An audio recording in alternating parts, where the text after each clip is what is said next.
Students, यहाँ हम unit 10 start करेंगे। यूनिट 10 का यूनिट 10 है हमारे पास कॉन्ग्रुएंट ट्राइंगल्स। ठीक है, कॉन्ग्रुएंट क्या होता है? ट्राइंगल आप जानते हैं कि ट्राइंगल ऐसा शेप होता है जिसके 3 साइड्स एंड 3 एंगल्स होते हैं। ठीक है, इसको हम ट्राइंगल उस शेप को कहते हैं। कॉन्ग्रुएंट जो होता है, देखिए आपने इक्वल के बारे में सुना होता है कि जैसे 2 है और अनदर 2 है। ठीक है, तो 2 एक नंबर है और ये भी 2 भी एक नंबर है, तो ये दोनों बिल्कुल बराबर नंबर है।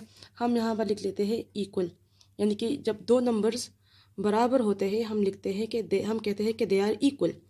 ठीक है, तो जो इक्वल होता है वो हम नंबर्स के लिए यूज़ होते हैं। जब नंबर हमारे पास बराबर हो हम उसके लिए इक्वल या इक्वलिटी का वर्ड या ये साइन यूज़ करते हैं जब हम शेप्स की बात करते हैं। ठीक है, जब शेप्स और फिगर्स की बात करें, यानी तो वहाँ पर अगर दो फिगर्स या दो शेप्स हमारे पास बराबर आ जाए तो हम कहेंगे कि ये शेप्स या ये दोनों शेप्स या ये दोनों फिगर्स जो है ये क्या है, ये कॉन्ग्रुएंट है। ठीक है, तो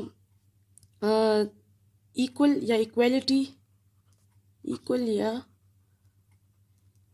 इक्वलिटी डील्स विद नंबर्स। ठीक है, इक्वल या इक्वलिटी जो होता है वो नंबर्स के लिए हम यूज़ करते हैं, वाइल कॉन्ग्रुएंसी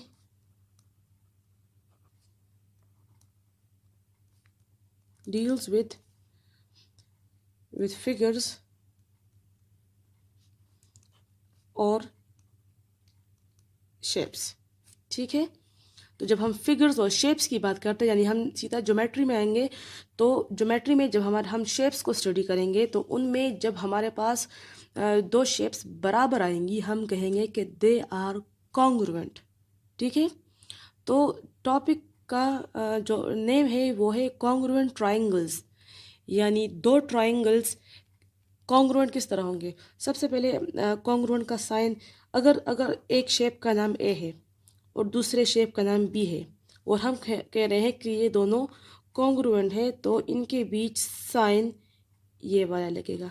ठीक है, ये इक्वल का साइन और उसके ऊपर ये, तो ये डिस्टिंग्विश करता है कि ये साइन जो है ये इक्वल का है एंड ये साइन क्या है, कॉन्ग्रुएंसी का साइन है। इसको हम अप्रॉक्सीमेटली इक्वल टू बी कहते हैं। ठीक है, तो ये साइन जो होता है इसका मतलब होता है कॉन्ग्रुएंट।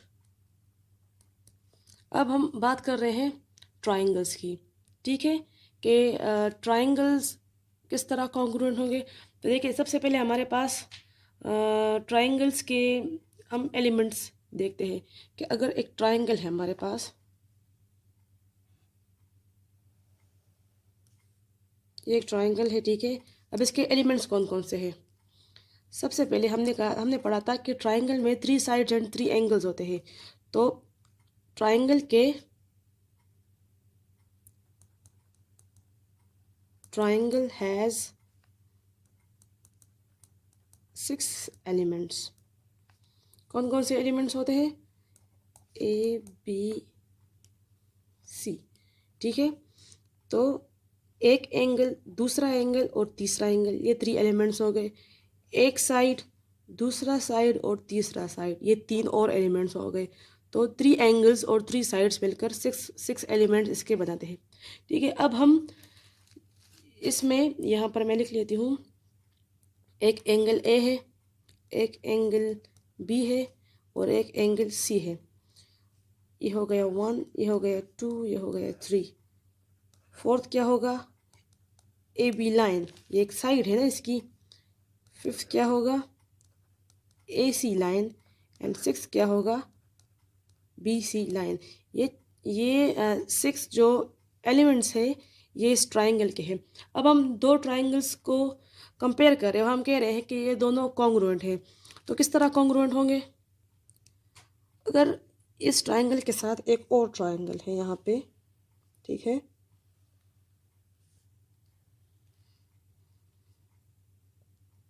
इसमें भी 3 साइड, ये ए, ये बी, बी और ये सी, या चलिए इसको अलग नाम दे देते हैं, ए बी सी, तो यहाँ पर दे देते हैं डी,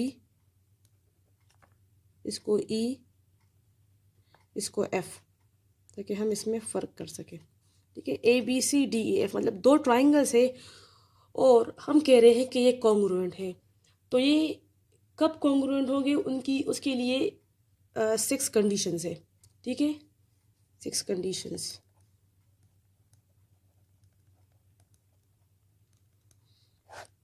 कंडीशंस क्या है कि इस ट्राइंगल का जो ये वाला एंगल है, जो लेफ़्ट साइड पे एंगल है, वो क्या होगा, इस ट्राइंगल के लेफ़्ट वाले एंगल के कॉन्ग्रुएंट होगा। देखिए हम शेप्स की बात कर रहे हैं ना, तो हम इक्वल नहीं, हम कॉन्ग्रुएंट का वर्ड यूज़ करेंगे। ठीक है, और साइन भी हम कॉन्ग्रुएंट का यूज़ करेंगे। तो यहाँ पर जो ये एंगल ए है, ये एंगल डी इसका कॉरिस्पॉन्डिंग एंगल कहलाएगा। मतलब यहाँ पर जिस जिस जगह पे जो प्लेस इसकी है, वहाँ पर उस प्लेस पे ये डी वाला है। ठीक है, तो ये जो एक जगह पे पड़े होते हैं ना, इसको हम कहते हैं कॉरेस्पॉन्डिंग, यानी कि ए का कॉरेस्पॉन्डिंग एंगल डी होगा, सी का कॉरेस्पॉन्डिंग एंगल एफ होगा, बी का कॉरेस्पॉन्डिंग एंगल ई होगा। तो ए का, तो इसकी कंडीशंस क्या होगी कि जो एंगल ए होगा वो कॉन्ग्रुएंट होगा एंगल डी के। ठीक है, ये कॉन्ग्रुएंट होंगे। ये हम बात कर रहे हैं कि दो ट्राइंगल कब कॉन्ग्रुएंट होते हैं। तो जब दोनों ट्राइंगल के यहाँ पर भी 6 एलिमेंट्स होंगे, यहाँ पर भी 6 एलिमेंट्स होंगे, जब वो यहाँ के 6 एलिमेंट्स यहाँ के 6 एलिमेंट्स के कॉन्ग्रुएंट आ जाए और सब हर एक एंगल और हर एक साइड अपने कॉरेस्पॉन्डिंग एंगल या साइड के कॉन्ग्रुएंट आ जाए, तब ये दोनों ट्राइंगल्स हम कहेंगे कि ये कॉन्ग्रुएंट है। तो एंगल ए का कॉरेस्पॉन्डिंग एंगल डी है, इसी तरह सी का कॉरेस्पॉन्डिंग एंगल एफ है। तो यहाँ हम लिख लेते हैं angle C is congruent to angle F. ठीक है, ये दोनों क्या आ जाए, कॉन्ग्रुएंट आ जाए। इसके अलावा बी का कॉरेस्पॉन्डिंग एंगल क्या है, ई, तो एंगल बी कॉन्ग्रुएंट आना चाहिए एंगल ई के। फोर्थ इसमें कंडीशन क्या होगी, एंगल्स हो गए, अब हम साइड्स पे आते हैं। जो ए बी साइड है, इसका कॉरेस्पॉन्डिंग साइड क्या होगा, डी ई। तो ए बी जो लाइन है वो कॉन्ग्रुएंट आनी चाहिए डी ई लाइन के। ठीक है, ये फोर्थ कंडीशन थी। फिफ्थ कंडीशन क्या होगी, ए बी देख लिए हमने, ए सी जो लाइन है उसका कॉरेस्पॉन्डिंग लाइन डी एफ है, तो ये दोनों कॉन्ग्रुएंट आनी चाहिए। A C line is congruent to D F line. ठीक है, और 6 क्या है कि यहाँ पर बी सी लाइन के कॉरेस्पॉन्डिंग लाइन कौन सी है, ई एफ, तो ये आपस में कॉन्ग्रुएंट आनी चाहिए। तो B F line is congruent to E F line. तो ये 6 कंडीशंस है। देखिए आपके पास ट्राइंगल में, दो ट्राइंगल्स के बीच में अगर ये 6 कंडीशन सेटिस्फाई हो गई, अगर तमाम जो इसमें एंगल्स है, 3 एंगल्स है, वो अपने कॉरेस्पॉन्डिंग एंगल्स के कॉन्ग्रुएंट आ जाए और तमाम जो साइड्स है वो अपने कॉरेस्पॉन्डिंग साइड्स के कॉन्ग्रुएंट आ जाए, तो हम कहेंगे कि angle A B C is congruent to angle D E F. तब क्या होंगे, ये दोनों ट्राइंगल्स कॉन्ग्रुएंट कहलाएंगे। ये इसकी कंडीशंस है। अब एक और इसमें टॉपिक है, एक और नाम है SAS। SAS का मतलब होता है साइड एंगल साइड। ठीक है, ये हम ट्राइंगल के लिए यूज़ करते हैं। ट्राइंगल में क्या होते हैं, उसमें एंगल्स होती है और साइड्स होते हैं। ठीक है, तो खैर तमाम शेप्स में, रेक्टेंगल में भी और यानी क्वाड्रिलेटरल्स में भी एंगल्स एंड साइड्स होते हैं। लेकिन SAS का मतलब क्या होता है कि एक ट्राइंगल है, ठीक है, एक मतलब दो ट्राइंगल है हमारे पास, हम दो ट्राइंगल की कॉन्ग्रुएंसी की बात कर रहे हैं। तो दो ट्राइंगल्स के बीच में अगर two sides and one angle क्या आ जाए, कॉन्ग्रुएंट आ जाए। ठीक है, एक ट्राइंगल के भी दो साइड्स और एक एंगल, और दूसरे ट्राइंगल के भी दो साइड्स और एक एंगल क्या आ जाए, अगर कॉन्ग्रुएंट आ जाए तो हम कहेंगे कि दोनों ट्राइंगल्स क्या है, कॉन्ग्रुएंट है। ठीक है, मतलब अगर ये एक ट्राइंगल है और ये एक दूसरा ट्राइंगल है, अब क्या हो जाए कि इसके कोई से भी दो साइड्स, ठीक है, ये ए, ये बी, ये सी, ये डी, ये ई और ये एफ, ठीक है, दो ट्राइंगल्स है। अब इनमें कोई से भी दो एंगल्स, दो साइड्स हमने ए बी और ए बी का कॉरेस्पॉन्डिंग क्या है, डी ई। ठीक है, ये दोनों क्या हो जाए, मतलब दो साइड्स, ये एक साइड हो गया, ये एक साइड यहाँ के एक साइड से कॉन्ग्रुएंट आ गए। अब एक और साइड लेते हैं, जैसे कि ए सी ले लेते हैं या बी सी। ठीक है, बी सी ले लिया, बी सी कॉन्ग्रुएंट आ जाए अपने कॉरेस्पॉन्डिंग ई एफ के। अब ये दो साइड्स, यहाँ साइड और ये साइड, इस साइड और इस साइड के कॉन्ग्रुएंट आ जाए, और कोई एक एंगल, यहाँ से कोई एक एंगल भी क्या आ जाए, इसमें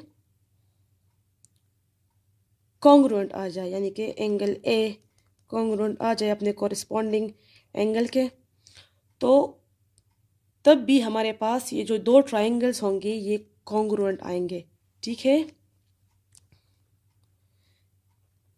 then the two triangles are congruent. ठीक है, एक तो हमारे पास तमाम साइड्स और तमाम एंगल्स एक ट्राइंगल के दूसरे ट्राइंगल के तमाम साइड और तमाम एंगल्स के कॉन्ग्रुएंट आ जाए। और साइड एंगल, साइड में क्या होता है कि देखिए साइड दो बार है और एंगल वन टाइम है, तो मतलब दो साइड्स और एक एंगल इस ट्राइंगल का कॉन्ग्रुएंट आ जाए इस ट्राइंगल के दो साइड्स और एक एंगल के, तब भी हमारे पास क्या होगा, ट्राइंगल्स हमारे पास कॉन्ग्रुएंट बनेंगे।